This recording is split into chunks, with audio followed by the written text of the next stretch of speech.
Hello there. Thanks for stopping by. My name is Eric Jones, and my wife, Margaret, and I are the trustees of Legacy Forest Trust. I'd like to share with you some information about forests and climate change and ask for your help in attempting to blunt this emergency. Scientists estimate that forests of all ages, but especially old-growth forests, can sequester or trap 30% of the CO2 that we otherwise send into the atmosphere. This CO2 that we send into the atmosphere is primarily from burning fossil fuel and biomass, combined with methane from livestock. These two gases form a layer below which is trapped heat from the sun. That heat causes global warming and the resulting climate change.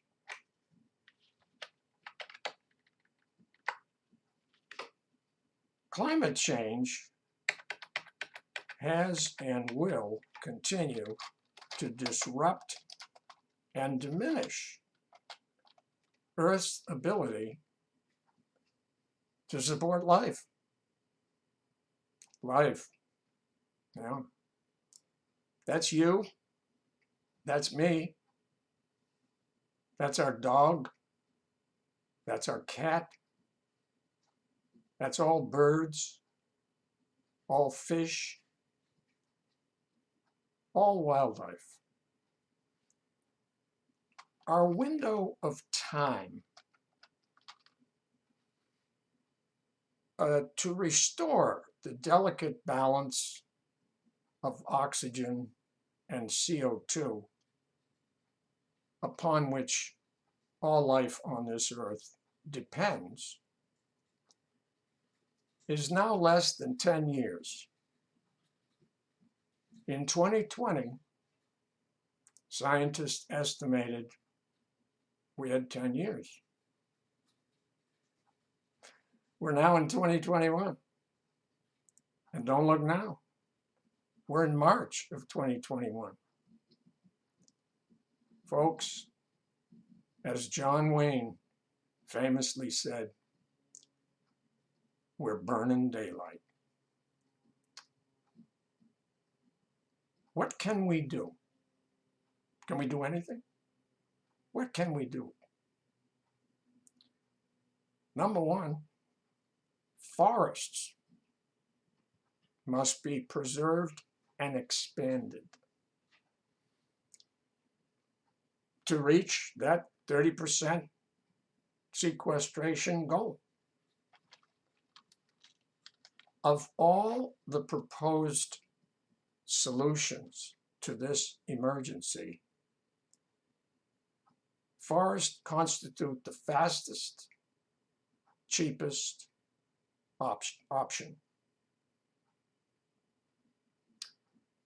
We must drastically reduce logging. We must ban the burning of biomass to generate electricity.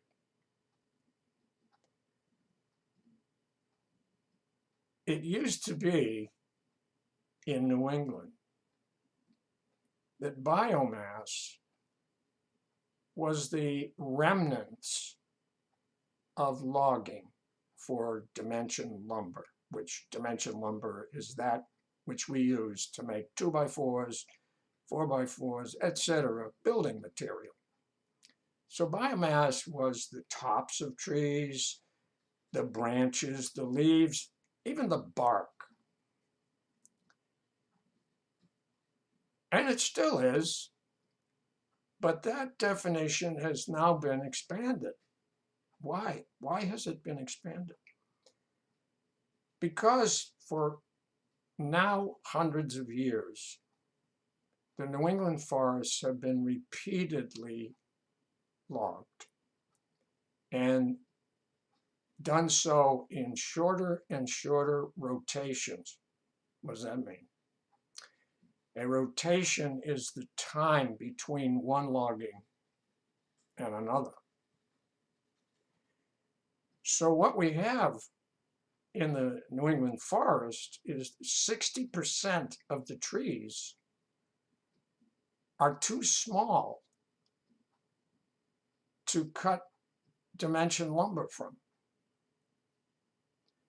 But in the meantime, the equipment manufacturers have created machines for loggers that, with one man operating a machine, they can clear everything on a particular woodlot in short order. And since only 40% of the trees standing on the woodlot are of a size useful for making building material, the whole tree now of the 60% is now cut, chipped, shipped to the biomass boiler, cooked, and made electricity. So what? Well, as a result of this, we've got to get rid of biomass as a source of energy. It's polluting. The burning of it releases the CO2. So there's no good thing about biomass except to support and expand the logging industry. There is no benefit to anyone else. We've got to get rid of it.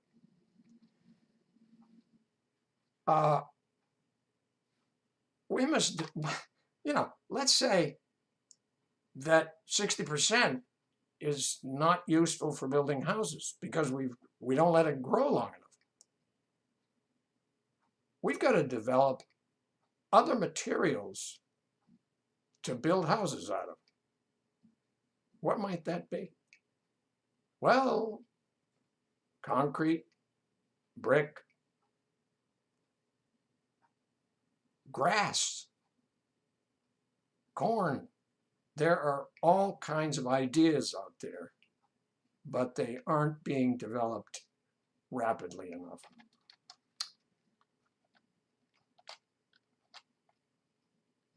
What about the 70%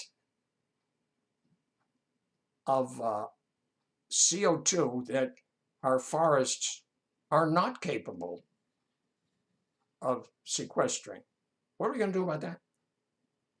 Is the situation hopeless in the sense that if we can only ameliorate 30% of the CO2, and we're continuing to increase the amount of CO2, doesn't look like a problem that's being solved. Well, let's consider what can do that other 70%. We've got solar. We've got wind. We've got electric vehicles, both cars and trucks. No more coal. Get rid of coal for producing electricity. We've got them on the run, but it's not over yet. Coal is cheap. China is developing coal mines all over the world. So we got to get on this because that's a tremendous release of CO2. We've got nuclear. We got to be careful. Very careful, but we have nuclear. We have geothermal. Now, most people don't know much about geothermal, and they think it's, hot springs at Yosemite or Iceland. But geothermal can be used for heating and cooling by sticking a pipe quite shallowly in the ground and using groundwater as a heat or cool source, since it maintains a constant low temperature, it being the water in the ground. So geothermal can definitely be expanded. It's used now, but it can be expanded. And maybe, this is pretty questionable, but deep well injection of CO2 at the source. So basically, instead of sending it into the atmosphere, we're going to bury it deep underground and hope that it stays there.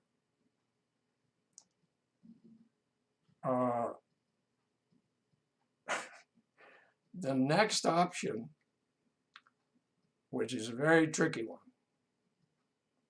it's birth rate reduction.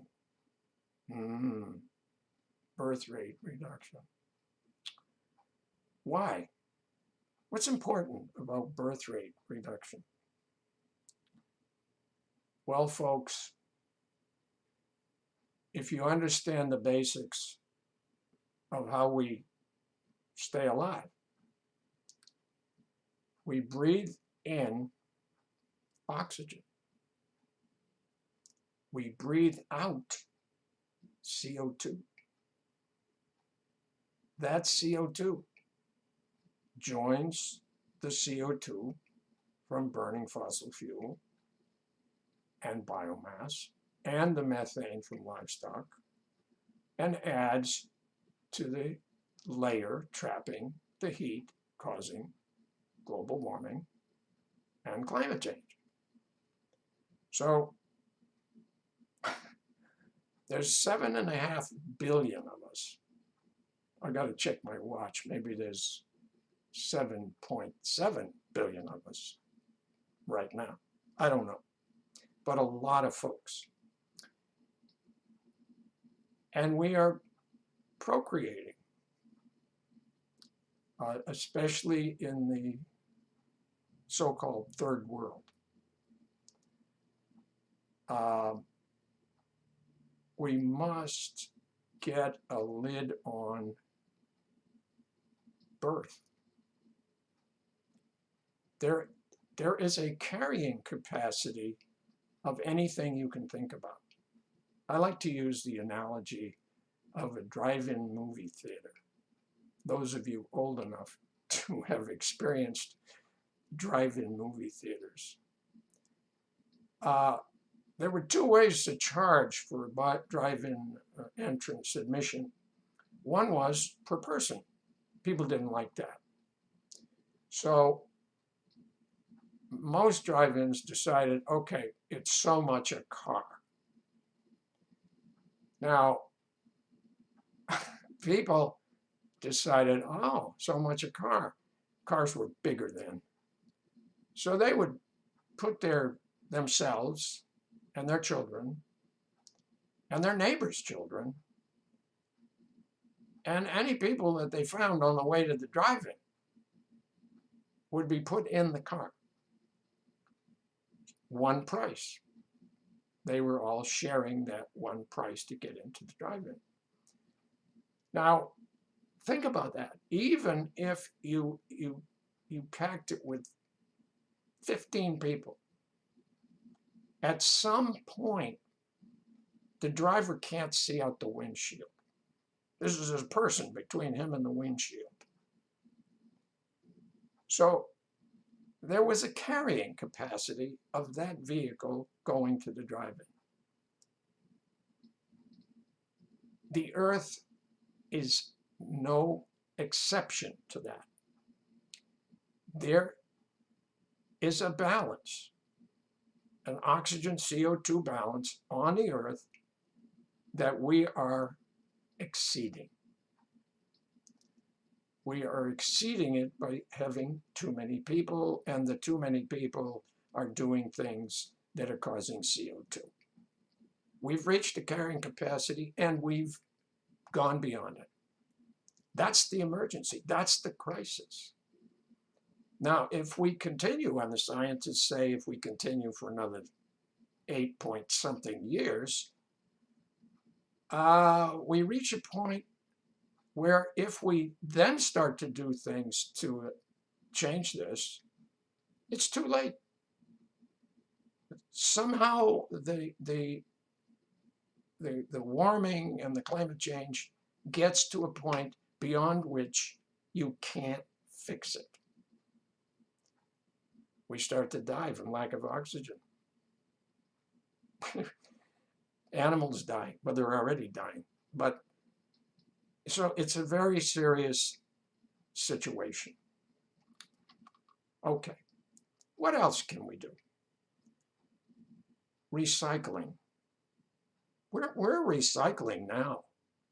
Margaret and I, we have a wonderful system in our town, and we're recycling pretty much everything. But there isn't enough of it being done worldwide. Now, what's the advantage of recycling? Well, if you don't recycle, you have to make whatever it is you're making with brand new materials. Those materials have got to come from somewhere. And the making of the new materials, almost without exception, emits CO2. Recycling eliminates the necessity of the new material and the emission of CO2 that accompanies that. So recycling is a very important thing. What about cluster housing? It has various names, but the upshot is that instead of our dreams and our wants to each have a large piece of land with a house in the middle of it so that our neighbors do not bother us. That's a wonderful dream. I have it. But it's not sustainable. If we could just get over it and agree as a world to live closer to each other. What would be the advantage of that? Well, you cut transportation emissions, for one thing. The second thing is you reduce drastically the amount of forests that have to be destroyed in order for us to live dispersed from each other. So you're adding, if you don't do it in cluster housing, you're adding two things: the transportation emissions and the destruction of, let's call them, the lungs of the earth. So cluster housing, or some modification of it, is important. Now, a really big thing is we've got to stop clear-cutting at the rainforests of the earth. In the Amazon, in Southeast Asia, Indonesia, Borneo, in Africa. They are being cut down, those rainforests, primarily to expand agriculture to feed us, and primarily for livestock, cattle. Might not this be the time for us to consider moving away from eating meat? Remember, the livestock, the flatulence of the livestock and the methane, that's a big problem with the livestock.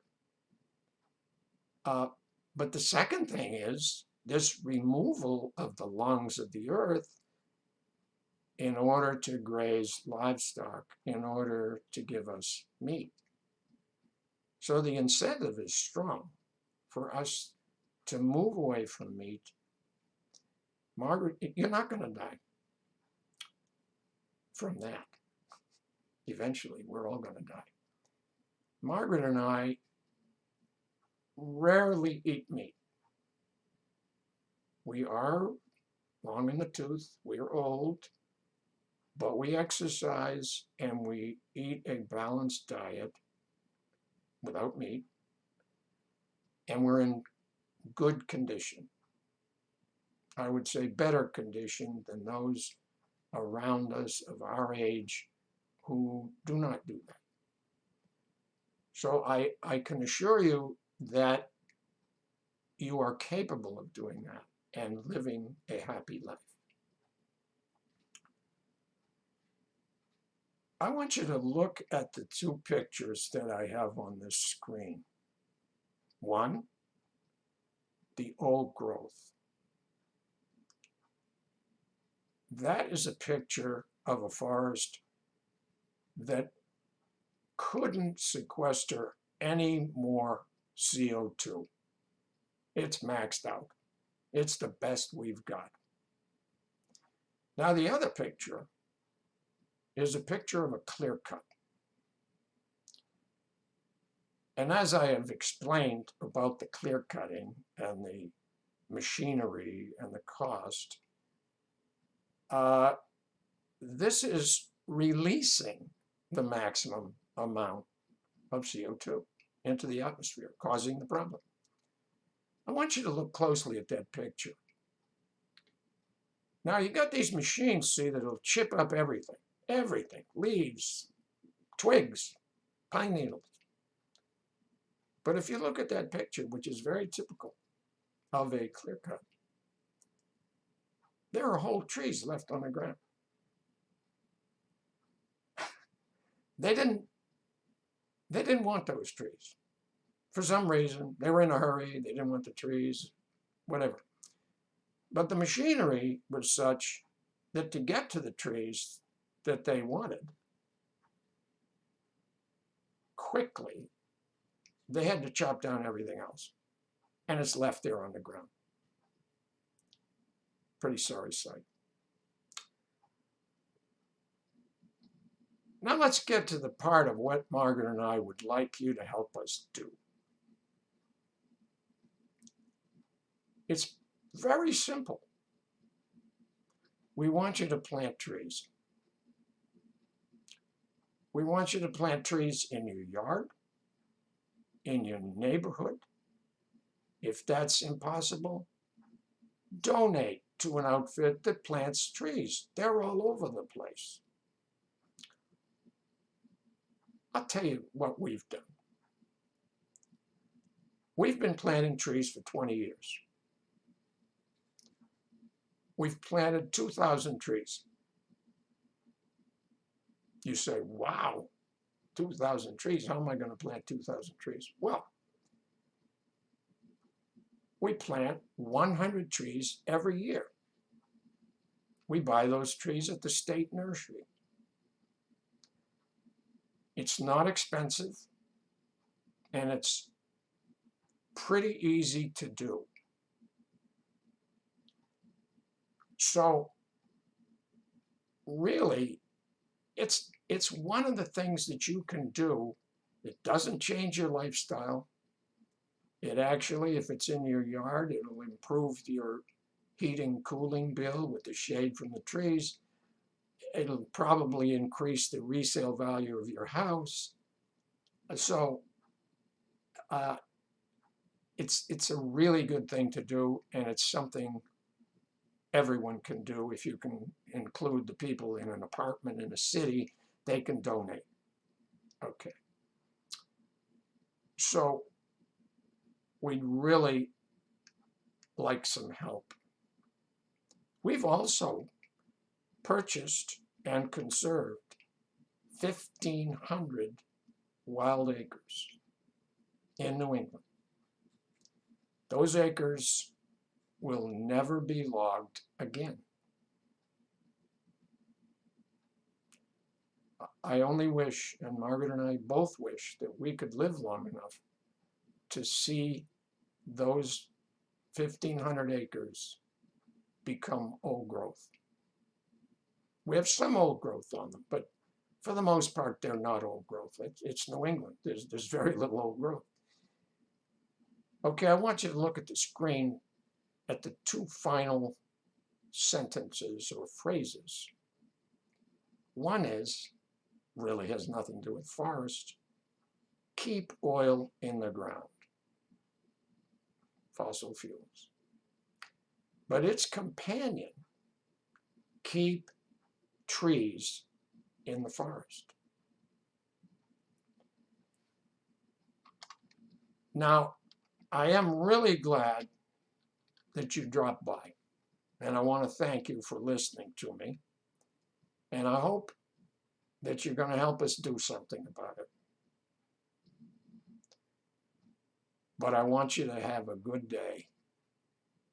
Take care, and so long.